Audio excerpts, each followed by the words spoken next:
Hi everyone, welcome back to another tutorial from Tech4Gamers.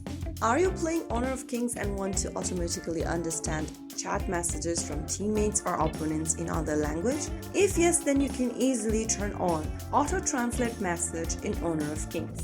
So the first thing to do is to launch Open Honor of Kings game on your device and wait for the lobby screen to appear.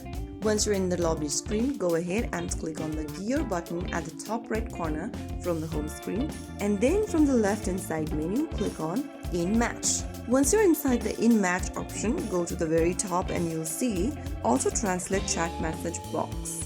Now, tap the square button right under Auto Translate Chat Message and make sure that you've ticked the Enable button. This setting will have the game automatically translate incoming text messages into your preferred language during matches if supported. After enabling this feature, get back to the lobby screen and the game should automatically translate chat text in future matches. So that is how it's super easily done. If you found the video helpful, don't forget to like, share and subscribe to our channel. I will be back again in the next episode. Thank you for watching.